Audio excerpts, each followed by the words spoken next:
Hello, everyone. My name is Susan Morales, and today I have the honor of being joined by a special guest, Alison Morrow. And I have asked her to come on this channel to discuss the topic of homeschooling because I would love it for Alison to provide us with information about homeschooling, in particular to parents who are considering homeschooling their children. So, thank you, Alison, so much for joining us today. Yeah, thank you so much for having me, Susan. So, can you tell us a little bit about what you do? I know I, in particular, found you on Twitter thanks to Lee Strobel, Uh-huh. who is someone special in your life, I think. That's my dad, yeah. And so he shared something about homeschooling, which is not his typical topic. And so Yeah. I'm a homeschooling parent myself. And Awesome. I also have a YouTube channel on homeschooling, which I enjoy listening to your videos uh, Thank you. on your channel. So can you talk a little bit about that and all the other things that you do? Yeah, absolutely. So we have homeschooled our girls since the beginning. My background actually was in education. I was a elementary and then middle school teacher for a total of about 6 or 7 years. And even when I was at a private Christian school that was a very good school, my girls were still at home. My husband was the one homeschooling them at the time. And over time, I just had more and more people asking me, why are you homeschooling when they could be at school with you, tuition free at a great school? And I found myself spending more and more time helping people understand why we chose to homeschool and how they could homeschool. And I started to realize this is a niche that needs to be filled. People want to do this. Parents want to homeschool, but it's like a foreign country. Like it's a completely different language. It's a completely different culture. They don't know how to get started with it. And so Good Schooling was born back in 2016 to try to fill that hole for parents and help them figure out how to make that transition to set themselves up for long-term homeschooling success. And our first couple of years of homeschooling, kind of formally with curriculum and everything, were disastrous. They were terrible. And we kind of had all of these assumptions that since I was a professional educator and I had this background, oh, this will be a piece of cake. If I could do a class of 30, I can certainly do two. And did not realize, even as someone who had been planning forever on homeschooling my own kids, did not realize how incredibly different homeschooling was from teaching in a classroom. And so we had a miserable first 2 years, and we kind of came out of that and looked back and said, what needed to change? What could we have done differently to have made this gone better? And so that was kind of the beginning of my coaching, was taking all of the mistakes that I made, figuring out how to help parents not make those same mistakes, helping kind of create some systems they can go through to make that transition easier. And then started doing Good Schooling about 6 years ago, teaching parents how to do that. So now I'm on Facebook. I am on Twitter a little bit, and mainly now on Facebook and YouTube, kind of helping parents figure out how to do this homeschooling thing. Is there a particular fee, or can parents just go on your website and just email you? Oh yeah, I have a mix of free resources and paid resources. So I have created a lot of kind of how-to type articles, very content rich, that people can just use those as their jumping off point. And I created a very specific set of articles that'll walk parents through all of the really important things, so they can do it all on their own. They don't have to pay me anything. They don't have to, pay to work with a coach. But then I do have some specific programs I've created that do a little more handholding and a little deeper explanation, and do give parents that opportunity to work with me privately when they do feel like they want someone to come alongside them to kind of mentor them and walk them through, particularly if they either live in a state that is very high regulation. So there's lots of, you have to check lots of boxes and be very careful with the state and all that kind of thing. Or if they've got kids with special needs. Both of our girls have different diagnoses. So we have been kind of down that road of, having to figure out what those things are, and how to homeschool them in a way that works for them. And so for parents who just want that extra hand holding, I've got different programs, but I try to keep everything very very reasonably priced, very accessible, because I don't want parents to feel like they don't have any options and they just can't do this. So yeah, even my coaching is like less than $30 a month. So I try to keep it so that parents can get access to that if they need it. Okay, great. I love that. So, why don't we begin by you sharing your thoughts on, I assume you believe that people should consider homeschooling, correct? I do. I do. I have strong feelings about that. I think, particularly as Christian parents, when when we look at why public schooling was created the way that it is in the first place, when you look at the roots of that and why Horace Mann and the progressives, back in the late 1800s created public schooling to be what it is, their whole goal was not the betterment of society. It was not about trying to, um, you know, educate people and give them a better opportunity. It was literally about trying to break the family down and to remove children from the influence of their parents so that the state had more influence. It was social engineering. That was their whole goal. And yes, there are fantastic Christians that are in the public school system. There are great schools out there. Um, but when you have built something on such a rotten foundation, you can only get so much good out of it. And I think particularly now when the schools as a whole are so poisoned with so many of just the secular humanist philosophy and so many things that are actively fighting against our beliefs as Christians, it is getting more and more difficult, I think, for parents to be able to justify sending their kids into that environment. I was raised in public schools. My brother and I were public school all the way through. I through college. He went to a private Christian school, but I didn't. And I thankfully had a strong enough faith and was knowledgeable enough in my faith that when I was, when I did kind of meet head on some of that secular humanism, I was able to, in my own mind, be able to be like, no, wait a minute. That's, I have a very different worldview. And I was able to filter that. But my upbringing was very different. Not everybody is raised by an apologist. That was something that I was blessed to have.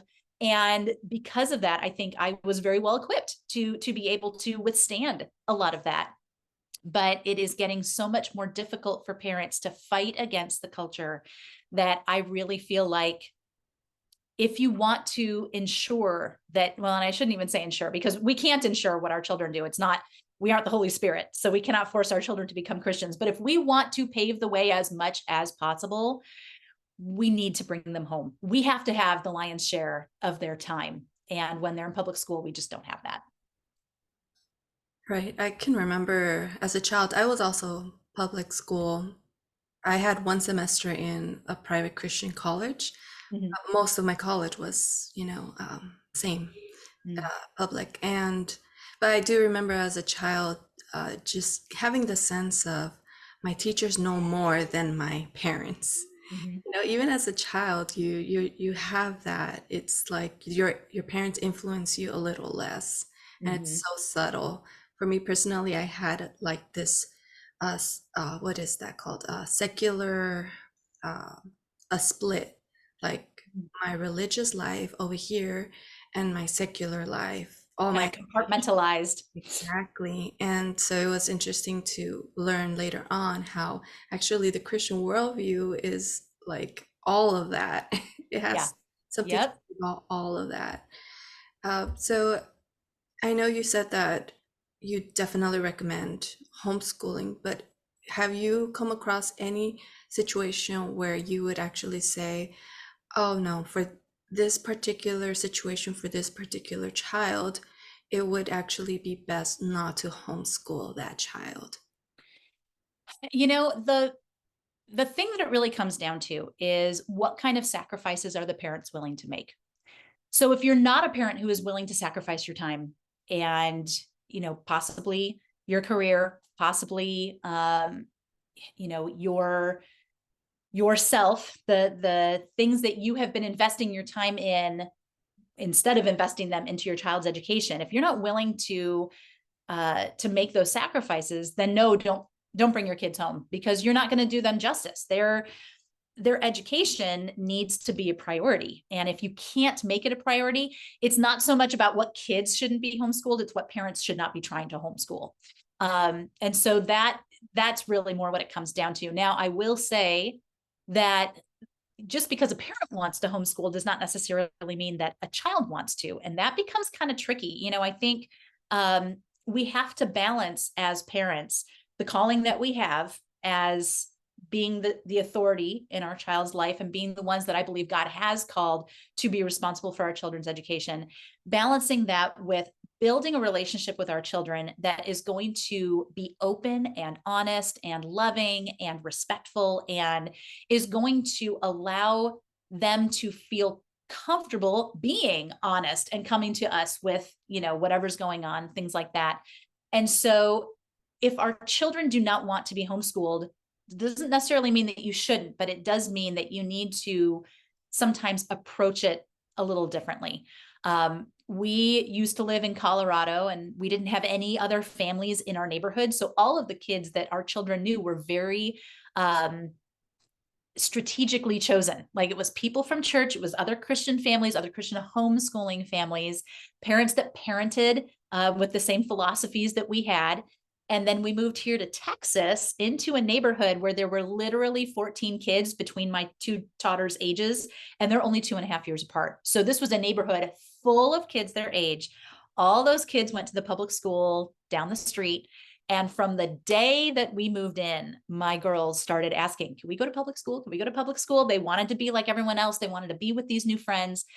And so it became, I won't say a battle of wills, but it was tricky. Every year we would end up having this conversation where they were begging to go.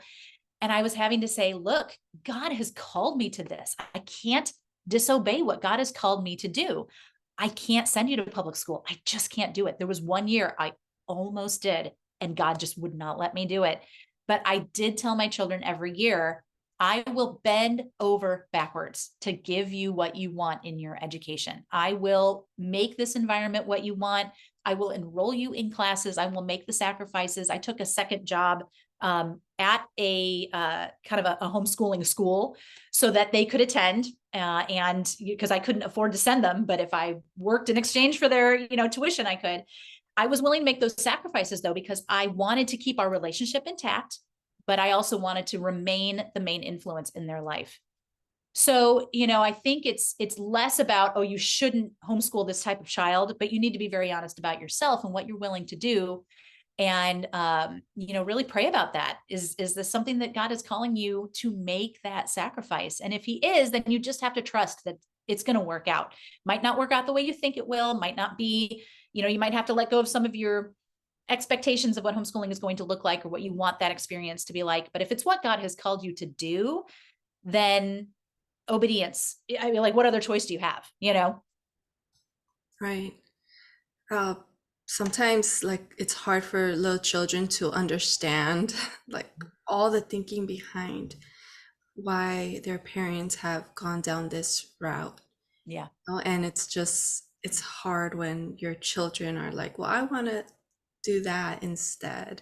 But hopefully one day they'll realize all the effort and all the thinking Mhm. behind that decision.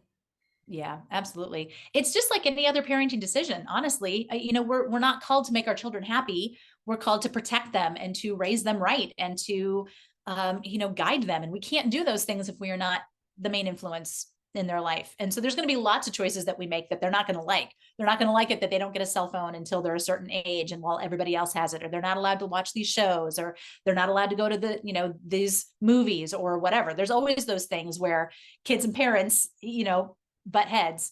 So it's just like any other parenting decision, really. And homeschooling is nothing but an extension of parenting. It is just another facet of what we do as parents. And so it's really no different in that way. You just have to be prepared, to stand your ground, to still, to be loving, not to be mean about it, not to be punitive about it, but just say, I can't in good conscience let you do this. I'm so sorry, you know?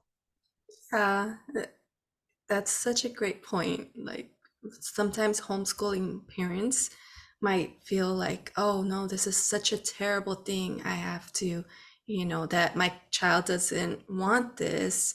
But like you said, wait a minute, we have rules about all these other things. And as a parent, I'm not just going to do what another parent decides they want to do with their child. Yeah. Um, so, since we're talking about homeschooling and public schools or private schools, I thought I would ask this question that I received from a parent that goes into that. So, if you have gone down the route of homeschooling your children, is there a way for homeschooling parents to be able to measure if they're doing enough? Mhm. um, or if they're falling behind compared to those other children that are in private schools or public schools, because I think that's one of the greatest fears of parents, and they want to like take their kids out of homeschooling and put them over there because they feel like they might not be doing enough. Yeah, I would agree. That is definitely one of the biggest concerns that parents have, that they're going to fail their child. They're not going to give them enough. It's not going to be enough of an education. They're going to fall behind. Um, and a lot of that, in fact, all of those fears are rooted in a lack of what we call deschooling. So there is this process that parents need to go through before they start formally homeschooling their kids with curriculum and all that stuff. And it is this process of deschooling, which is basically a detox, getting the conventional approach to education out of their head. We're all raised in this society that upholds conventional school. And when I say conventional school, I mean like that public philosophy. And a lot of private schools follow that same approach. The textbooks and workbooks and homework and lectures and tests and quizzes and that whole approach to education. We are raised in and we live in a society that says this is the standard that everybody is supposed to follow.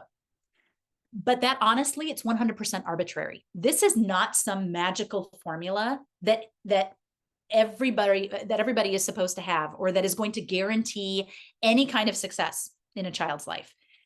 And so because we are immersed in this culture that upholds this, it naturally causes us to have some very specific biases, preconceived notions, worldview ideas about what education is supposed to look like, what it has to have, what it shouldn't have, all these different things.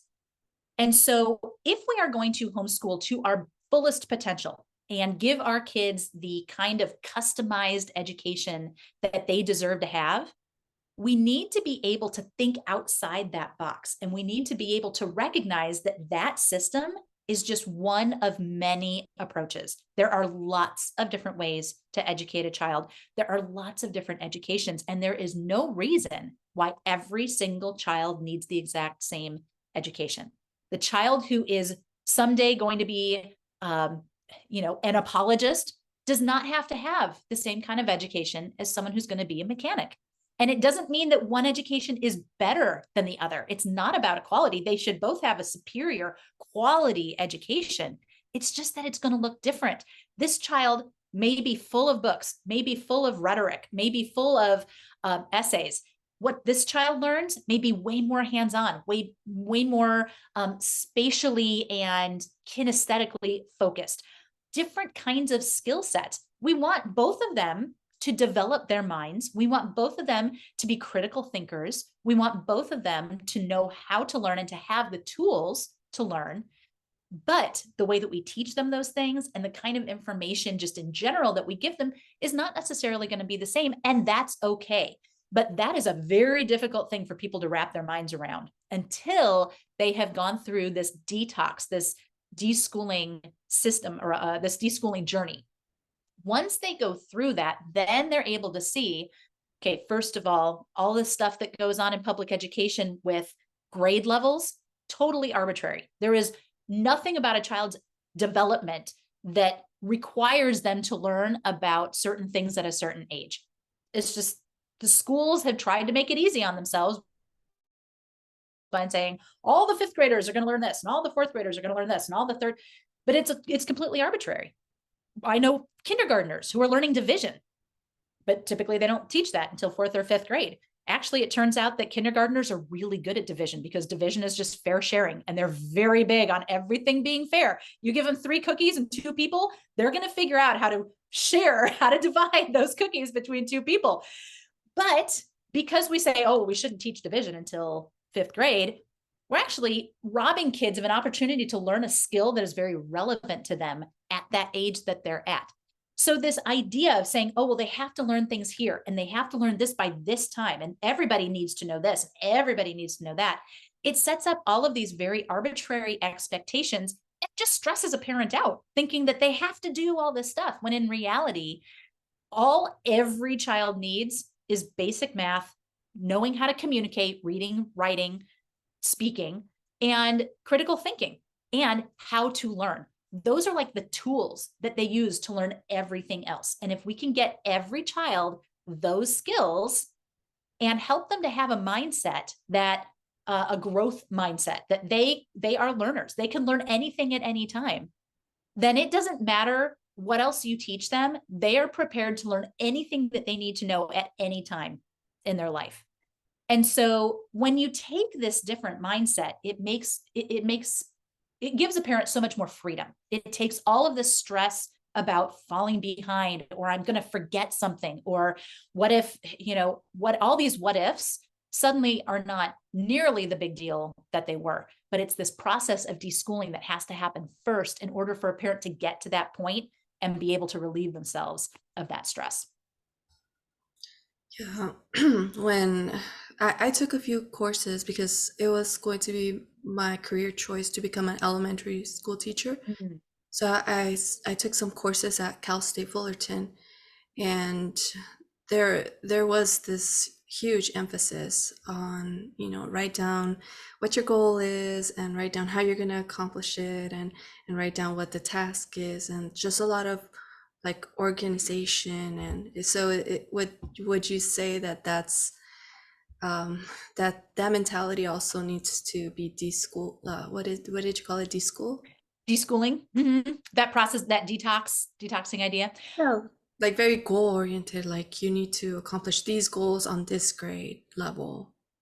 Yeah, grade levels are completely irrelevant in homeschooling. They mean nothing because children do not develop at the same pace that a school expects them to move. It's like assuming that because a child is 7 years old, or I should say, it's like assuming that every 7-year-old is going to wear the exact same size of clothing. Like, we know that that's just not true. You have 7-year-olds who are super skinny and small, and it takes forever for them to grow. And we have others that are as tall as, a typical 9-year-old. There's no set development pattern that means every child can even learn the same goals or the same skills at the same time.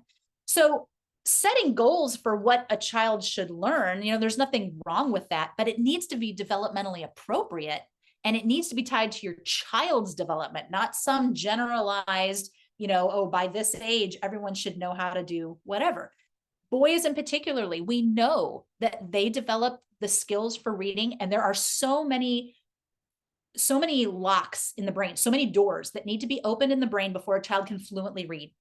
And if any of those doors are shut, it doesn't matter how hard you work at it, they're not going to learn. And for boys, generally speaking, those doors open much later than they do for girls. It is not developmentally inappropriate for a child to still not be able to read at 7 or 8 or even 9 years old. For some boys, it doesn't click until they're 9 or 10. And so if we're starting them at 5, like the schools do, and telling them that they need to know those sight words, and they need to know all the phonemes, and they need to be able to read phonetically, and they need to be able to write these sentences by the time they're 6 or 7 years old, then this poor child whose individual development just hasn't gotten there yet is going to grow up thinking that they are stupid. I'm not a good learner. I'm not a reader. I'm not a good student. And children develop an idea of what kind of a learner they are by about age 8. And it is very difficult to change their mind about that after that point. So all of these kids who God has just made in this particular way, who are just not going to hit those milestones any faster, doesn't matter how hard you push them, they're going to come out by 8 years old thinking, I'm stupid, I'm dumb, I can't do school, I can't read, I can't learn. And now they are poisoned for the rest of their learning, thinking that. So setting goals and teaching our kids to set goals. Goal setting is a very important skill. Life skills, that's a super important life skill. Teaching our kids to do that, totally great idea. But aligning those goals with this arbitrary grade level stuff is illogical, because grade levels are completely arbitrary. They mean nothing. And so when you're homeschooling, you have the freedom to not even have to think about that and to just go at your child's pace. And sometimes they go super fast and they fly through a whole bunch of skills really quickly. And then they hit a wall and you are stuck at that wall for a long time, because that's just their development. But that's the great thing about homeschooling, is that you can then say, oh, all right, well, the way that God has designed your brain, you just haven't unlocked those doors yet. So instead of sitting here pounding our head against this door for the next 6 months, we're going to leave it. We're going to go do something completely different. And we'll come back in a few months and see if you can get it. And it's no big deal. And so we teach them, oh, my brain works a certain way. God just designed me in a way that I just haven't reached that goal yet. That's okay. So it really saves their self-image and their view of themselves and as a learner, and makes it possible for them to be able to kind of have that growth mindset, so that they're able to keep learning regardless of how God has designed them, as opposed to being in this system that convinces them that they're stupid. Yeah, it's instead of them thinking it's their identity. Absolutely. One of the things that motivated me to homeschool my kids was just, having gone to schools in particular where there were not enough seats and not enough desks for Oh my all the gosh. students every single first day of school. Yeah, I grew up in a neighborhood where there were a lot of immigrants.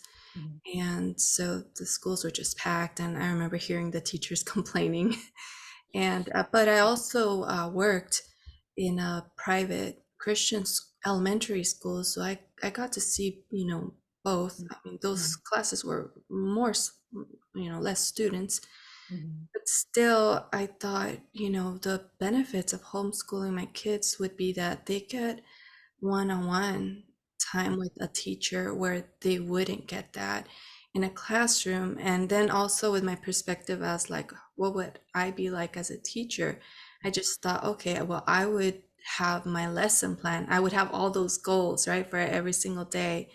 And yet I would present it to the class. But just because I'm teaching it doesn't mean that every child is going to be learning it.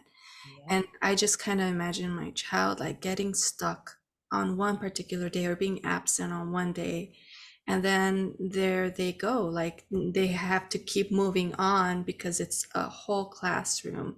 That's what it's important. And so you just didn't learn it. And then you're expected to continue to move forward, and then like just thinking about like moving on to the next grade level, the next algebra, whatever, and you didn't like truly understand these things. And if you had, then that would help you to be more successful in the next levels. Yep. That was just like, no, the benefits of homeschooling is that we don't move on until you get it. Yep. No, and that's going to set you up for success ultimately. Absolutely. Oh my gosh, absolutely. When I was teaching, my first classroom job was in a public school, or I'm sorry, was in a private school, private Christian school, and I only had 24 students. It was a nice small class. But there were two instances that happened my first year and this was before I was married, before I had kids, but that made me realize, wow, like this approach just, there's so much, it's so flawed. And the first was that our principal required us to get to the end of the math book every year. And that meant that even on field trip days, we had to do math. Every single day we were at school, we had to do math. But if we had multiple kids who didn't get it, it was like, oh, bummer, we're going on. We got to keep moving. I didn't get to stop and say, okay, hold on, we're going to back up. We're going to do this again. I just had to keep moving because I had to get to the end of that book by the end of that year. Again, completely arbitrary. Why? Why is that so important? Every curriculum is built in with review at the beginning of the book from the previous book or the previous, grade level, because they know virtually nobody ever gets to the end of the book. But that was what we had to do. And so I remember there was this one lesson, and it was long division, which is always a hard thing for kids to grasp. And I just remember literally half of my class looking at me like I had two heads. They did not understand at all. And I was almost in tears thinking, I can't go on to tomorrow's lesson. They don't get this. How on earth am I supposed to do this when literally half my class is clueless? Like, that means that for the rest of this unit, they're going to be behind, behind, behind. Every day is going to be moving forward and they're stuck. And then the second thing that happened was we had a flu epidemic that went through our school, and literally half my class, 12 of my students, were missing for 2 days. And then I was like, what is even the purpose of me teaching? I'm going to have to reteach all of this, but when? How am I going to do that? How do I catch 12, literally half my class up? How do I catch them up in all of this curriculum? It didn't make any sense. But again, I didn't have a choice. We had to finish every book by the end of the year. And so those poor kids came back and I was like, sorry, you know, have your parents message me if they've got any questions and I'll do my best to explain it over email. But it was ridiculous. And it made me so frustrated and so mad. I'm like, this just doesn't make sense. Why on earth would we continue on when so many kids don't get it? And that was one of many reasons why, when I had kids, I said, we are homeschooling these kids. I am never, as much as I enjoyed teaching, I knew from the beginning I was never going to put my own kids into the seats of a conventional school environment because it just doesn't make any sense. Yeah, I think a lot of parents don't understand that there's uh, a lot happening behind the scenes Mm. of just what they think. Well, they know what they're doing in public school, in private school. They know what they're doing. They're the Mhm. professionals, but they don't really think in terms of like how does a teacher, what is the experience of a teacher, and what are teachers seeing? What are the negatives about the environment that they're teaching? And teachers are limited because they're under the leadership. And then certain schools are very goal oriented in like you need to pass these state exams. Yeah. And I remember just having an education where it was so focused on passing those state exams. So it was math, it was like, what was it, like writing Mhm. and reading comprehension. But there was, and I as a child, I still remember hearing the teacher conversations about this school doesn't teach science, they don't teach art, they don't. Mhm. So my experience was so interesting because although I got my high school degree or my Diploma. Mhm. diploma, and I was able to move on to college.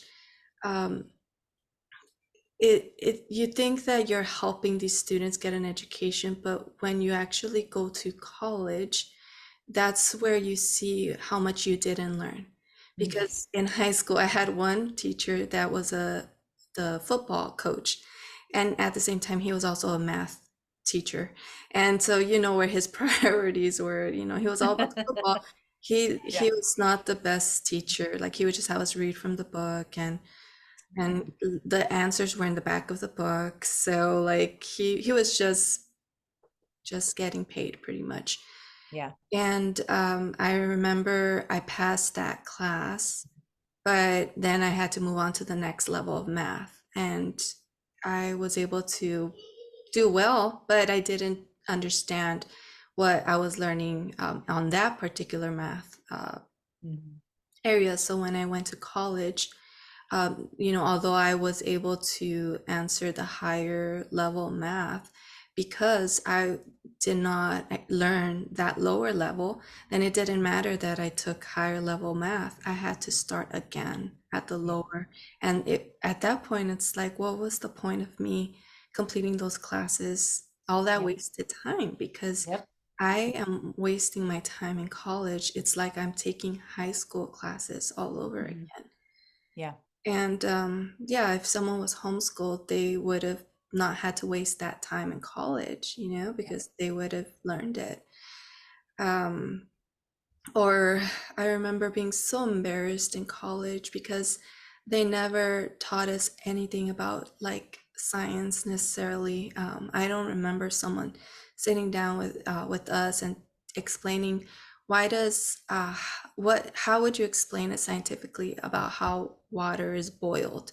And for Mhm. whatever reason, a professor had it in him to call on me Oh no. several times, and I just remember like he's asking such a basic question, and I Mhm. did not have the vocabulary or the knowledge in about science to like answer his question. I just felt like so embarrassing. I don't know.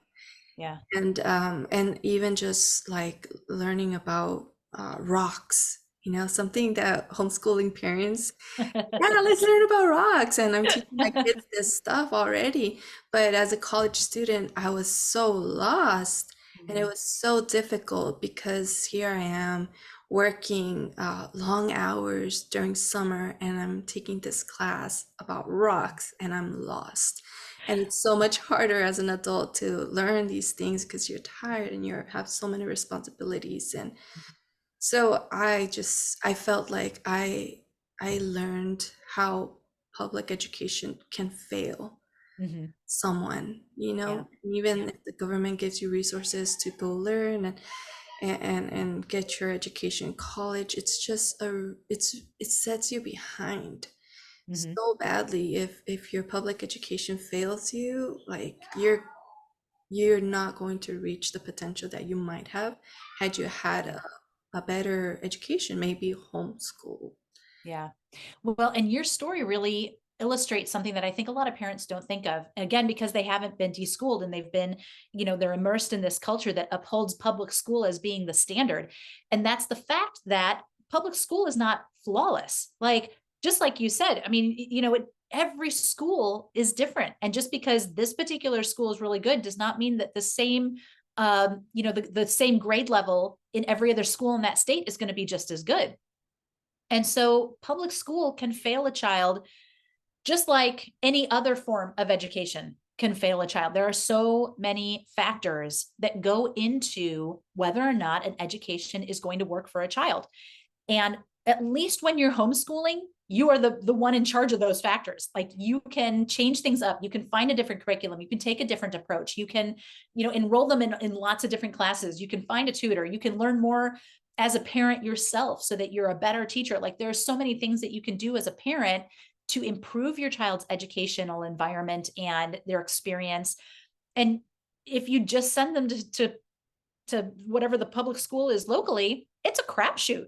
You don't know what you're getting, and it won't even necessarily be the same for every single grade level in that school. I was raised in the suburbs of Chicago. Chicago schools were a nightmare, but the suburbs were great, supposedly. But even in my middle school, where we had two different kind of sets of each grade level, so there was like two sets of sixth grade, two sets of seventh, two sets of eighth, what they were learning in the other set was different. The two sixth grade classes did not learn all of the same things. And even though I went through this great school, I still came out with gaps in my education. I literally never took a class that taught Greek or Roman mythology, which maybe sounds like it's not that big a deal, but there's so much of our language that is based on those, so many, metaphors. And, if we talk about someone's Achilles heel or the Midas touch, or, there's all of these different things that we find in literature and in poetry and, Shakespeare and all these different things that if we don't know those, we're kind of clueless. It's almost like a code, and you can't crack the code because you don't know those things. It's kind of a very basic thing to teach people Greek and Roman mythology because so much comes from those, particularly in literature. And yet, even though I went through really good public schools, I missed all of that. But the other kids that were in the other eighth grade class, their whole literature class learned all that stuff. I was in the same school, I was in the same grade, but we learned two completely different things.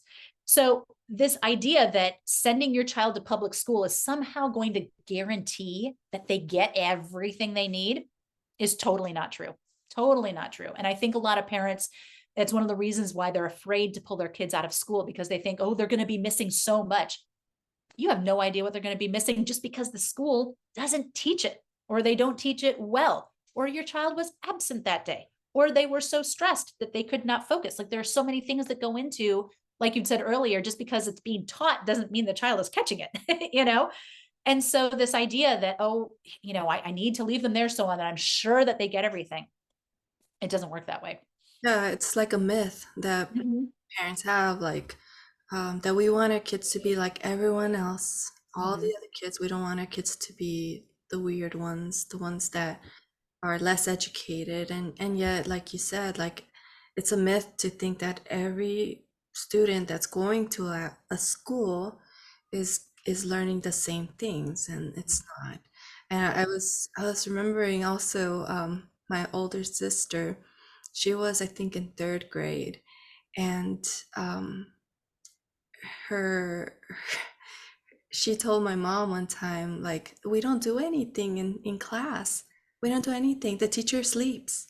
Oh He my just word. he just lets us play all day long. And my mom would not believe it, Wow. because she had this idea that no, like I'm sending my kids to a school and they do things right. And Yeah. I don't know how she found out, but she found out that it was true. And can you believe it? A whole school year, like Wow. the students Lost. did not learn, so they moved on, and those kids didn't learn those things. So can you Mm. imagine how hard their education was because of Right. that teacher?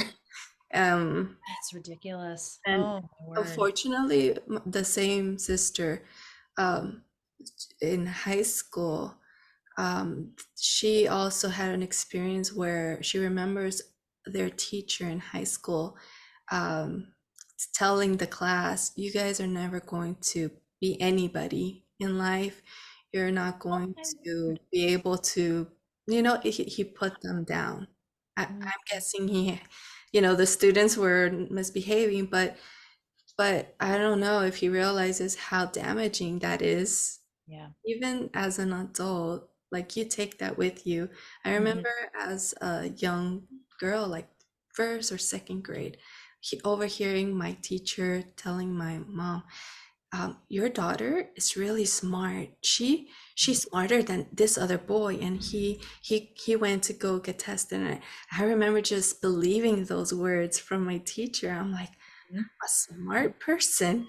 And I Yeah. have always kept that in my heart. And I cannot imagine hearing a same authoritative figure, right? Mhm. Say, I'm never going to amount to anything in this life. Why should I even attempt to go to college? It's these little things that perhaps are not a part of the conversation. Mhm.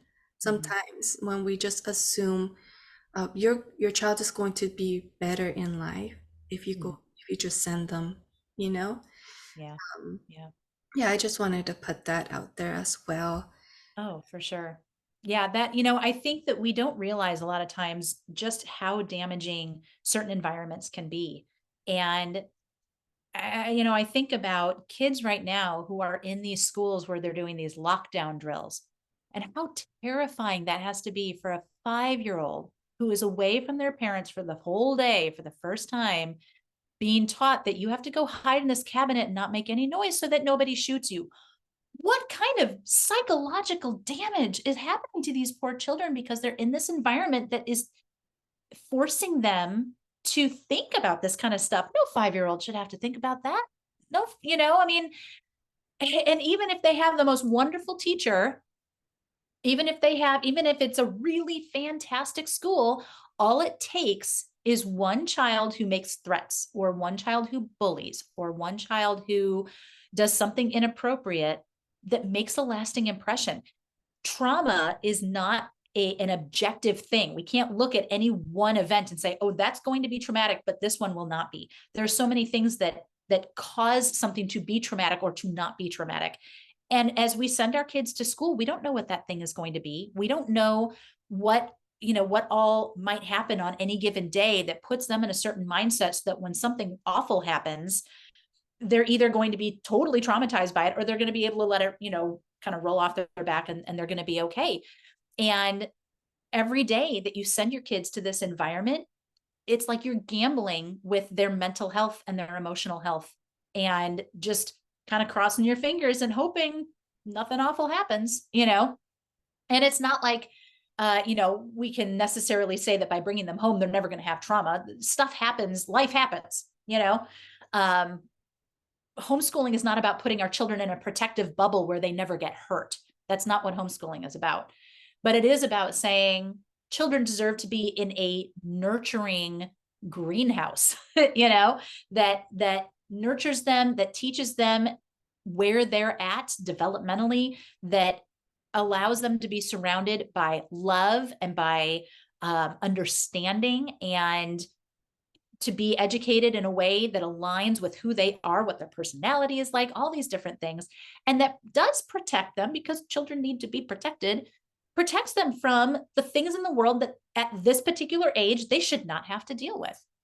And, you know, we never know what any one teacher, all it takes, like you said, all it takes is one teacher having a really bad day who finally just gets to the end of their rope and goes off on those kids. Even if that teacher comes back the next day and is like, y'all, I am so sorry. That was inappropriate. I never should have said those things. They're not true. I was just upset. That's not going to erase the damage, you know? And at least when our kids are home, it's not that we're perfect parents, but at least we have a relationship with our kids, that when we do mess up and we do apologize, we know that it's within this kind of relationship where we are always growing together and learning together. And the parent-child relationship is different from the teacher-child relationship.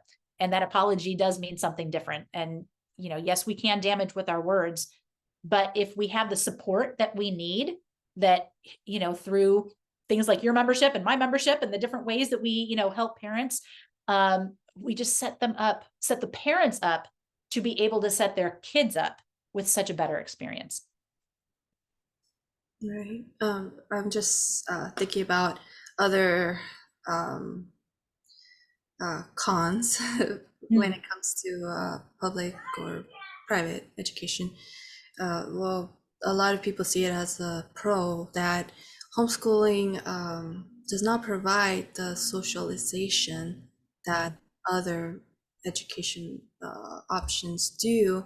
So I think that's one of the things that drives parents to not consider homeschooling, because you need your kids to be, to socialize. They need to be around other kids. And sometimes I think, well, okay, I remember being around a lot of kids, but I remember just finding like one or two of those people to be a friend with. So, I mean, there's a lot of bad stuff also that can come from being around so many people, and a lot of bullying, a lot of insecurity, a lot of, if your children are going to not the greatest neighborhood, school in a good neighborhood, a lot of like fear, a lot of danger. So there's that component, but also I wanted to bring up that if a child in particular has some mental challenges, for example, a child that is experiencing anxiety, and so all of those things, I think, affect a child's education, because they're dealing with social pressures, and like in high school, for example, you might not want to look like a nerd, so you don't try to be the best student that you can be. There's a lot of things that can get in the way of you having a good education, you reaching your potential, due to also like social pressures. And for example, children dealing with anxiety, maybe an environment where they're not around, like, I'm assuming that just like adults deal with social anxiety, perhaps there are some children that also deal with that, and that might be a huge distraction for them and get in the way of their education. So any thoughts about that? Oh gosh, yeah. The socialization, that's like one of those hot button issues that always comes up. And people say, well, what about socialization? Because they imagine homeschooling as your child sitting at a kitchen table or at a desk for 8 hours a day, like they do in a public school, or 6 hours a day, whatever. And what they don't realize, first of all, one of the things that I said the most as a teacher was, you're not here to socialize. Stop talking so you can listen to me. You're not here to socialize. And so that always cracks me up. Like, no, we don't send our children. First of all, you don't send your children to be with other children their age to learn how to be a better person. It's the blind leading the blind. What makes you think that if you put your 7-year-old with a bunch of other 7-year-olds, they're going to suddenly become a better person? any kind of group is always going to devolve to whatever the lowest common denominator is, you know? So this idea of sending your children to school to learn how to be, to learn socialization, to be socialized, that's not how it works. Socialization is knowing how to interact with lots of different people from lots of different backgrounds, to be able to talk to people who are older than you, who are younger than you, who don't look like you, who come from a different socioeconomic background, who come from a different country. You need to be able to interact properly with lots of different people and know how to be a decent human being. Like, that is what socialization is. So really, if we're sending our children to a school where everybody looks like them and everybody is the same age and everyone comes from the same socioeconomic background, and like, where is that diversity that they supposedly have? Obviously, there are certain schools that are going to have more diversity than others. There are going to be, a better mix in this school or that school. But the idea that every school is like that, absolutely not. I had one person of color in my school when I was growing up. One. How on earth was I supposed to learn how to talk to lots of different people if I was surrounded by middle-class white people? That's all I knew. That was my entire environment, As homeschoolers, we have the opportunity to make sure that our children are meeting lots of different people and they're getting to understand how to interact with lots of different people. And the whole idea, I think, that parents have of, oh, homeschoolers are weird, like the kind of unsocialized, awkward homeschooler, really comes from the fact that when we send our children to an environment like the public school or conventional school, they learn to look like everybody else. They learn not to be the squeaky wheel. They learn not to stick out. They learn to follow the trends to look like everybody else. So they learn that who they are is not good enough. They have to look like everybody else. And so it's not that homeschoolers are awkward and unsocialized. It's that they get to be themselves. They get to enjoy the things that they enjoy. They get to geek out about whatever they find interesting. They get to be the person that God has made them to be, and to be in an environment that says, that's awesome. That's who God made you to be. Fantastic. Be that person. And then they have an opportunity, because we as parents make sure they get that opportunity, to meet other people who have that same interest. And so that might be somebody who's a different color, a different socioeconomic background, a different nationality, a different religion, but they're getting to interact with someone who has that same passion for, Legos or whatever, and so it's not that these kids are unsocialized. It's that society no longer knows what a person looks like who is fully themselves. And so what happens is, we go through the public school system, we come out the other side, we don't know how to be who we want to be. We don't know who we are, because we've just been following the crowd and doing whatever the crowd says we should be doing. And then we come out into adulthood and we're like, I don't know what I like. I don't know who I am. I don't know what my own identity is, because it has been completely created by the environment that I was in. So it's not that homeschoolers are unsocialized. It's that they get to be themselves. And yes, teenagers of every stripe go through an awkward phase where they're trying to figure out what that looks like. But at least the homeschoolers are not having to quash themselves and constantly watch everything they say. And, oh, I can't let anybody know that I like this, or that I like that, or that I listen to this music, or that I like this, this genre of, books or movies, or that I even like books or whatever, So yeah, this idea that, we chain our children to a desk and they never see anybody, that's not typical of homeschooling. Are there parents who do that? Yes. And it's wrong. That is neglecting their development. That's not a good thing. We don't say that's what homeschooling is about. Homeschooling is about making sure that our kids meet different people, that they get the opportunity to interact with people, but that family remains the main authority and the main influence. And that is where things are so different. That's why those kids look so different. Yeah, I always thought, okay, if we're going to homeschool, then we're going to look for opportunities for our kids to be around other children. So we will take them to Sunday school. Every week they're going to be in a somewhat school environment, so they'll get a taste of that. Right. and or we'll put them in sports, or we'll when they were even younger, I started a book club for them so that kids could come and read and play together. You have birthday parties, you have so many ways to, socialize your kids in that way, So, um, what would you say for parents that are like, okay, you know what, this homeschooling thing doesn't sound as bad as I thought. What would you say to those parents? What should they expect um, to for them to take the first steps? What are the first steps for them to take into, okay, I'm seriously considering homeschooling. What should I do? Mhm. So there are 5 steps, generally speaking, to kind of launching your homeschool and to laying a solid foundation for long-term success. And that first step is just figuring out what is required by your state, because that's kind of the lines that you need to color within when you start, really formally homeschooling. The second thing you need to do is deschool. You do this before you start looking at curriculum. You do this before you start trying to do any kind of homeschooling at home.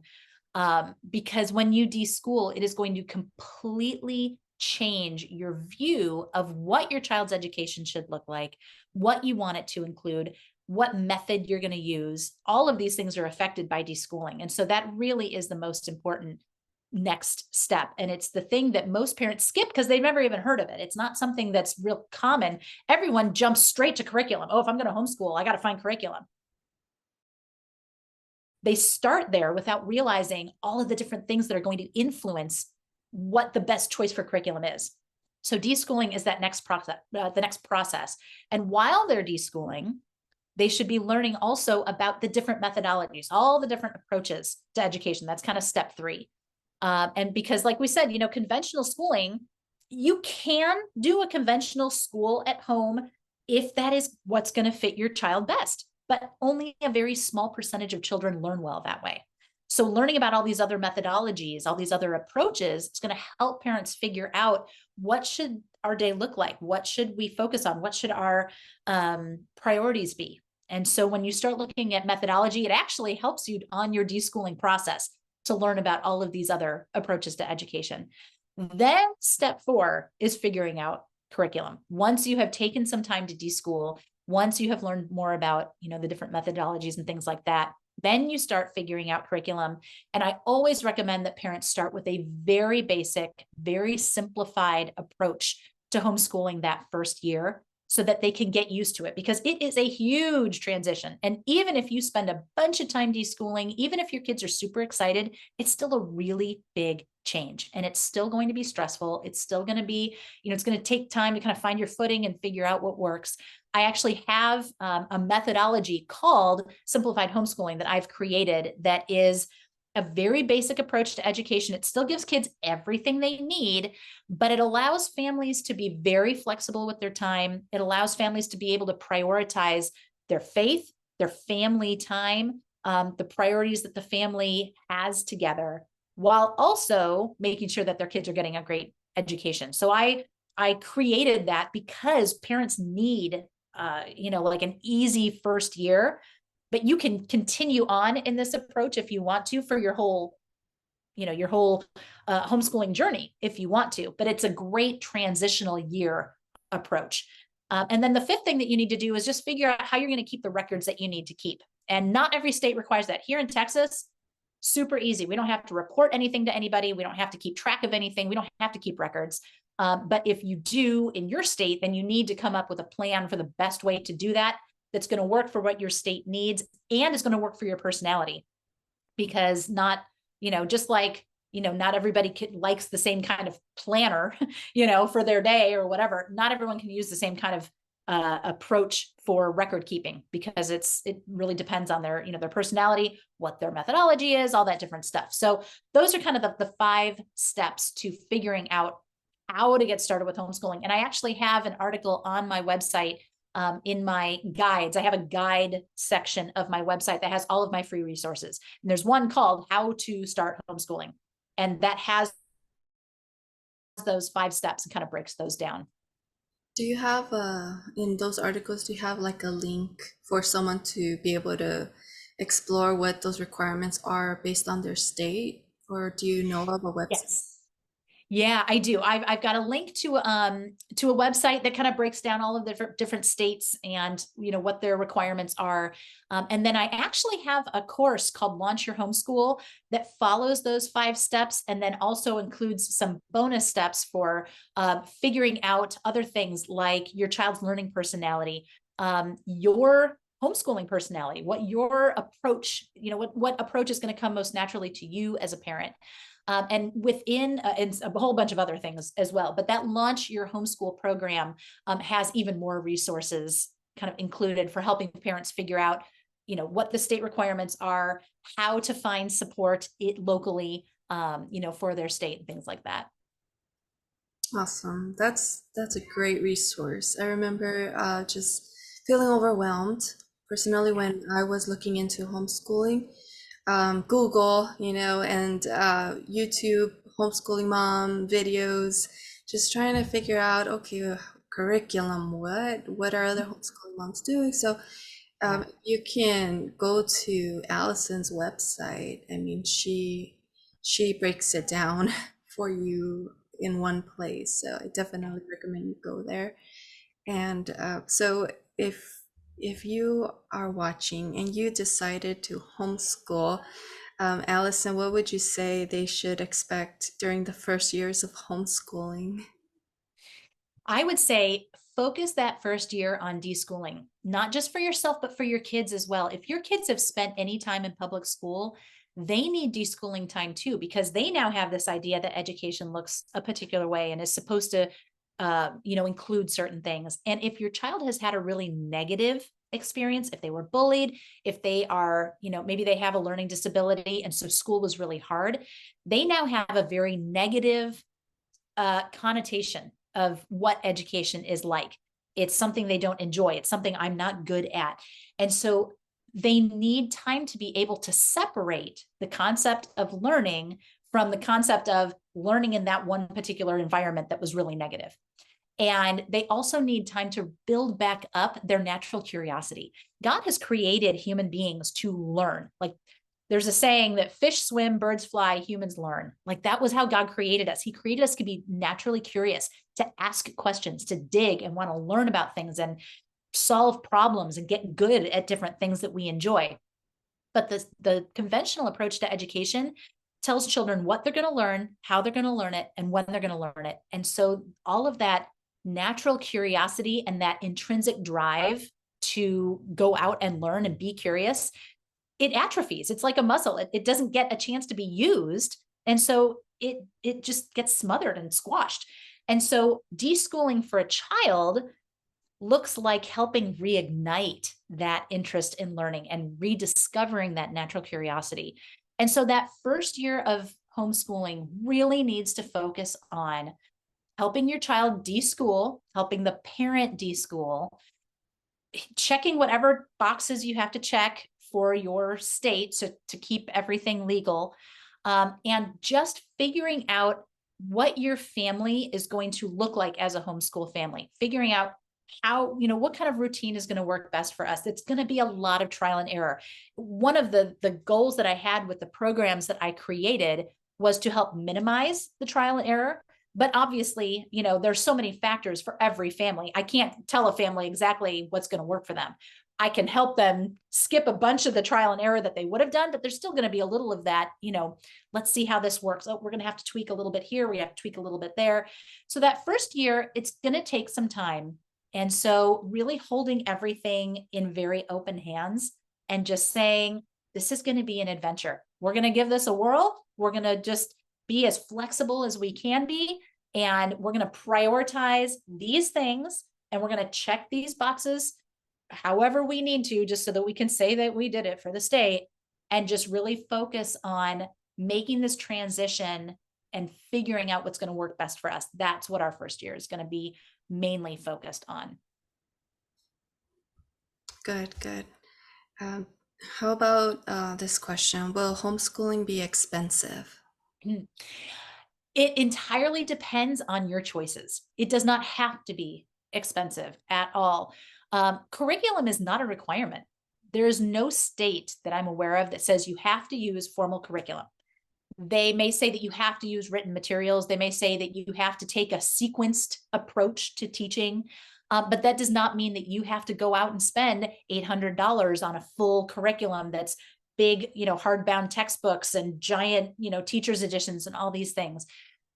If you have the internet and you have a library card, you can homeschool.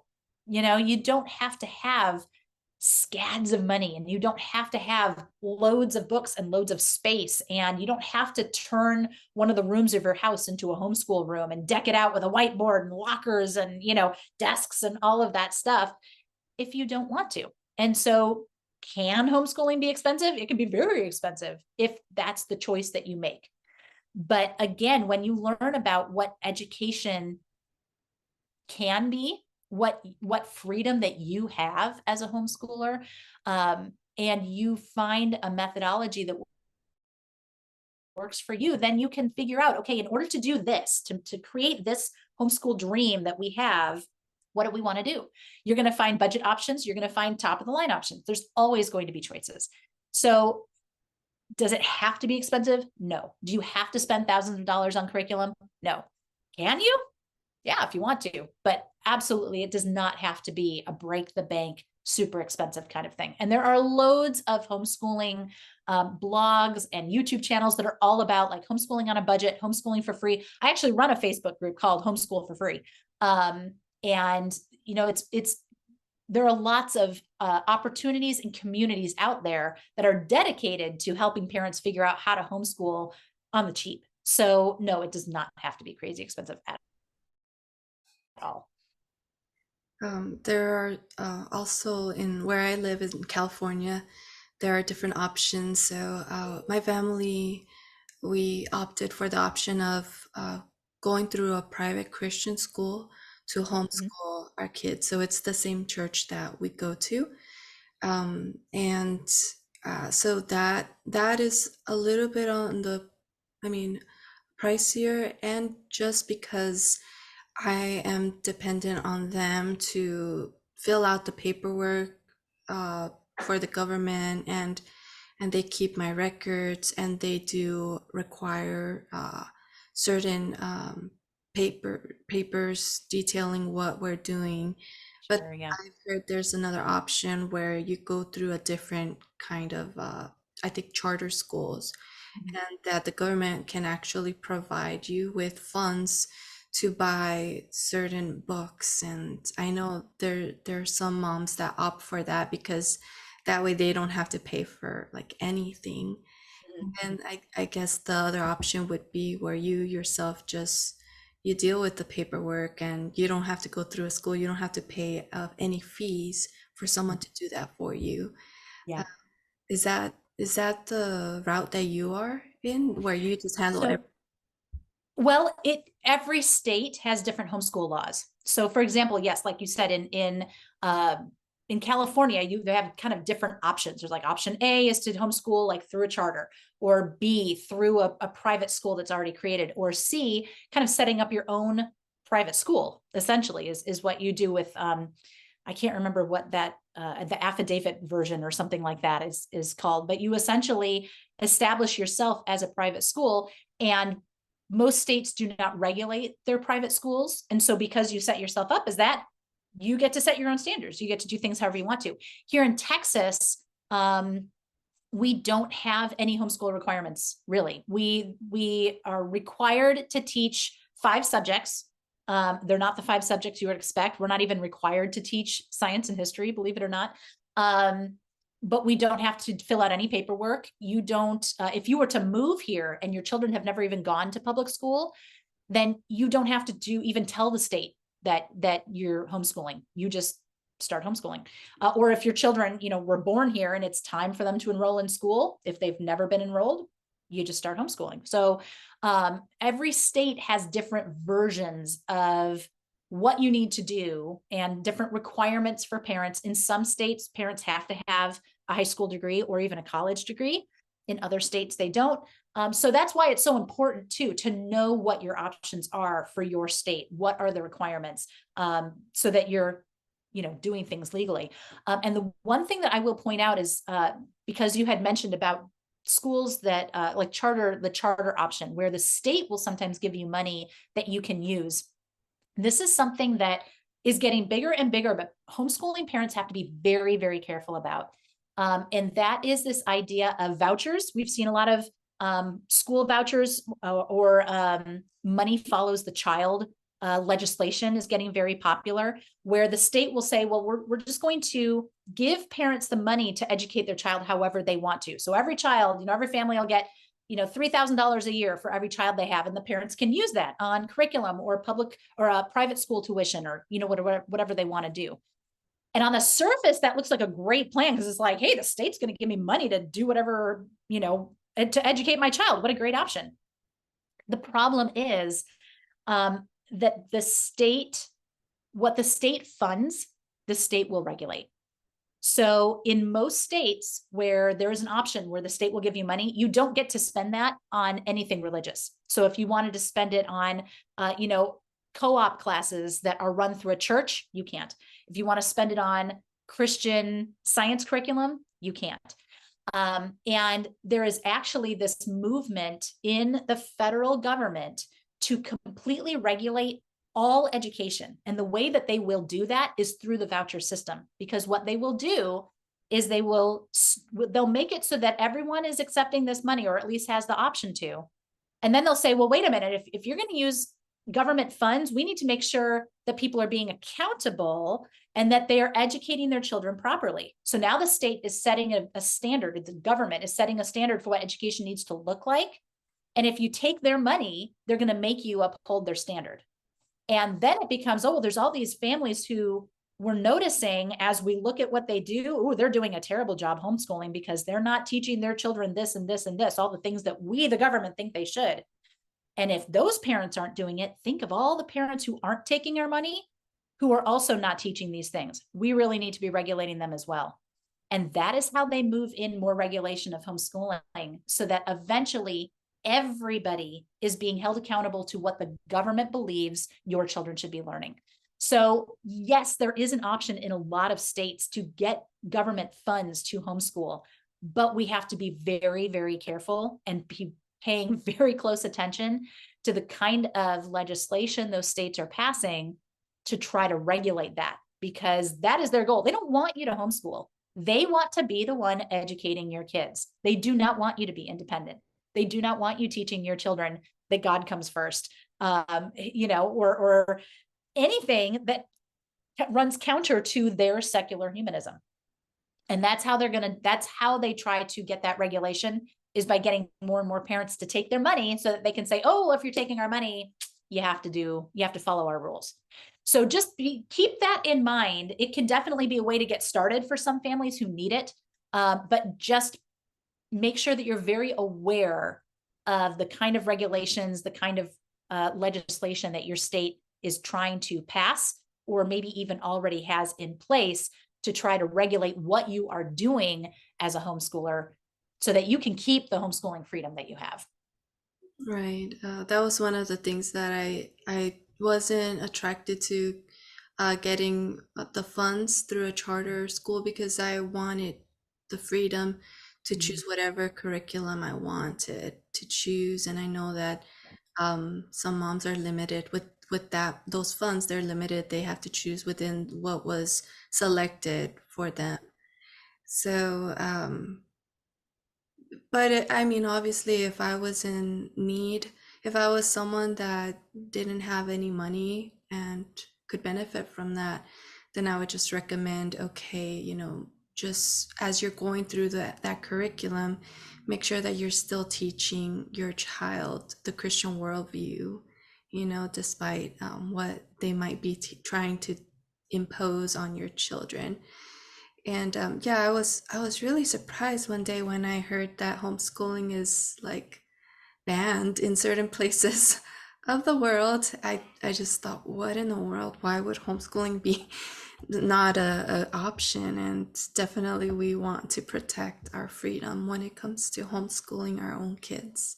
Absolutely. Absolutely. It is legal in every state, but it is not legal in every country by any stretch. And it's getting more and more regulated in every state. Almost every state has legislation that's either pending or is, being discussed that will put even more restriction on homeschoolers. So this is one of those things that as Christians, we need to be very aware of, and we need to make sure that we're paying attention to, because what the state wants us to teach our kids is not what God wants us to teach our kids. And so, we need to make sure that we are doing what we need to do to keep that freedom and that ability to legally share our faith with our kids, teach our children what we believe. Yes. And so, the last question I wanted to ask you is, have you found Christian apologetics useful in your own homeschooling journey? Gosh, yes, because even when you homeschool as a Christian, and even if your kids are surrounded by other homeschooling Christians, unless you keep them completely in a bubble, they're still going to experience the outside world, which is important. They need to experience the outside world. That's where they're going to be living. So they need to know how to listen to what the world says and then filter that through a Christian worldview. And so being able to not just tell my children this is what we believe, but then to be able to explain why we believe those things has been so beneficial for them as they get older. I mean, my girls, tomorrow, my oldest turns 17, and my youngest is 14. So, they've got jobs. My oldest has a job. She goes out and works, and now she's working at a church, thankfully. So she's still with other Christians, but she's meeting more and more people who are not Christians, and she's meeting more and more, people who have been raised through the public schools and are fully immersed in secular humanism.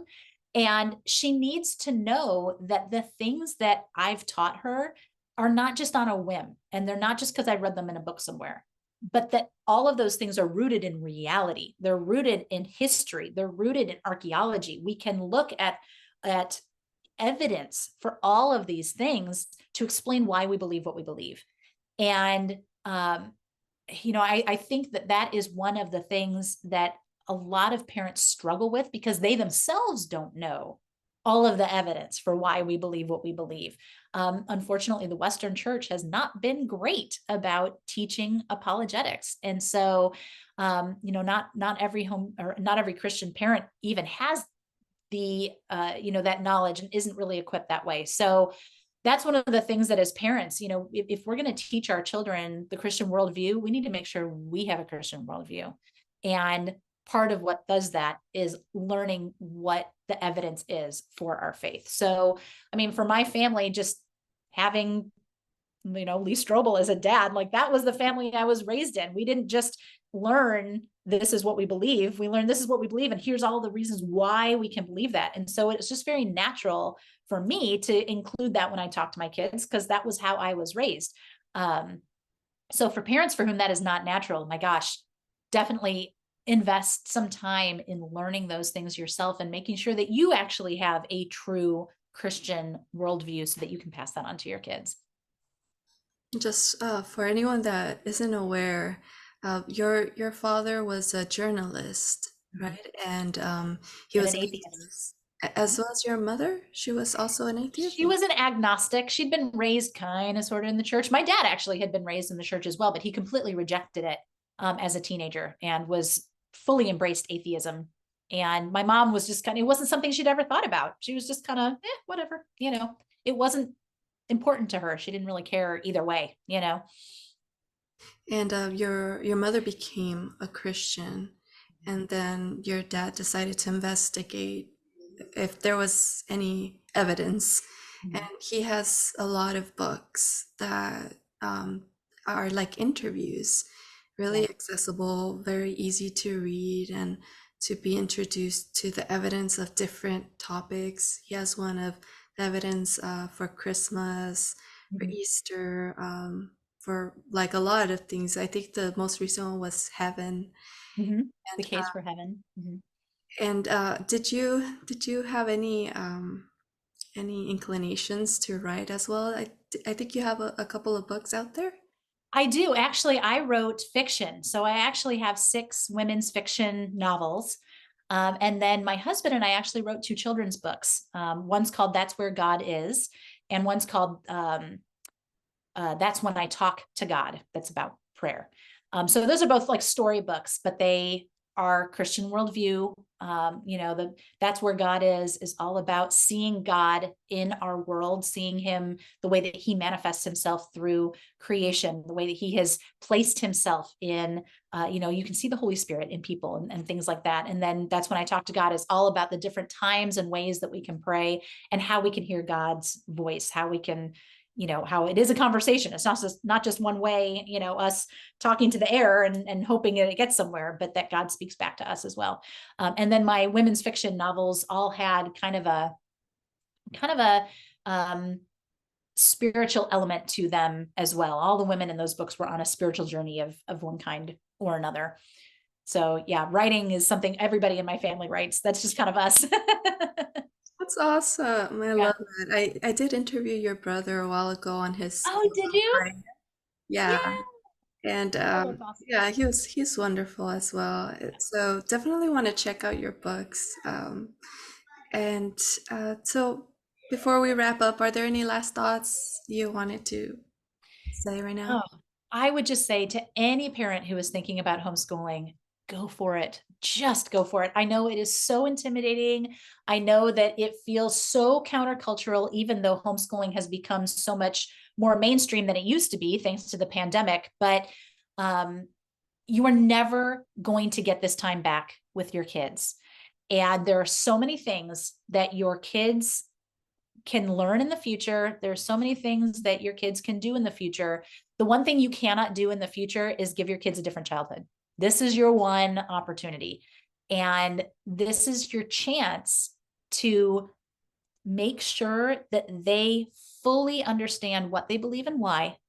And the one chance that you have to give them the kind of family and educational environment that is going to prepare them not just for life and not just for a job, but help them to understand what it means to live as a Christian. And the more time that you spend with them, gosh, even if your kids are already in high school, don't feel like you've missed your chance. I've worked with multiple families who have homeschooled the last semester of senior year. Like it seems like what's even the point? Like they've got 5 months left. Why even start now? Any time that you can spend with your kids that you're not spending with them now, any time that you can add to that is going to be beneficial. So whether they are in kindergarten, whether they're in high school, homeschooling for whatever time you can is going to give them such an incredible benefit, so many benefits in so many ways. And if there's any way that I can help you, please let me know. That is why I do what I do, is to help families do that. So, aside from the resources you've provided already in this video, are there any other resources you would recommend that you found helpful, and where specifically can people find you?